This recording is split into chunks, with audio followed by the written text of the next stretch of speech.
இன்றைக்கி நம்ம அவல் வச்சு ரொம்பவே டேஸ்டியான கார கொழுக்கட்டை எப்படி பண்ணலான்னு தாங்க பார்க்க போகிறோம். இதோட டேஸ்ட் வந்து ரொம்ப நல்லாயிருக்கும். சட்னி சாம்பாருக்கு ரொம்ப பக்காவான ஒரு ஸ்நாக் ரெசிபியாக இருக்கும்.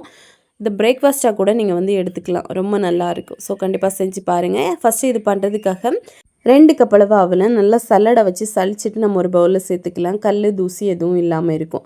இப்போ இதில் தண்ணி ஊற்றி இதை வந்து நல்லா வாஷ் பண்ணி எடுத்துக்கணும். தண்ணி ஒரு 2லேருந்து 3 தண்ணி நல்லா கழுவி சுத்தம் பண்ணி எடுத்துக்கோங்க.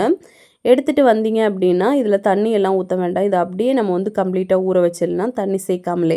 இப்போ ஒரு கடாயில் 1 டீஸ்பூன் தேங்காய் எண்ணெய், ஒரு 1/2 டீஸ்பூன் கடுகு, 1 டேபிள் ஸ்பூன் கடலைப்பருப்பு, ஒரே ஒரு ட்ரை சில்லி, இது கூட கருவேப்பிலை, ஒரே ஒரு வெங்காயம், இவ்வளோ போட்டு நல்லா வதக்கிக்கோங்க.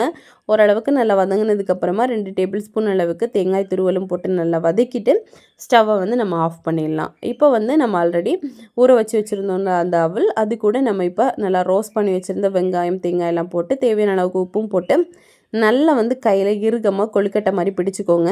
இன்கேஸ் உங்களுக்கு கொழுக்கட்டை பிடிக்க வரலைன்னா தண்ணி வந்து கொஞ்சமாக தெளித்து விட்டு அதுக்கப்புறமா இந்த மாதிரி டைட்டாக பிடிச்சிக்கோங்க. இப்போ இதே மாதிரி நம்ம எல்லாத்தையுமே பிடிச்சிட்டு இதை வந்து ஸ்டீம் பண்ண போகிறோம். கிட்டத்தட்ட ஒரு 5 மினிட்ஸ்க்கு நம்ம வாழை இலை போட்டு உள்ளே வச்சு மூடி வச்சு வேக வச்சோம் அப்படின்னா ரொம்ப சூப்பராக வெந்து வரும்.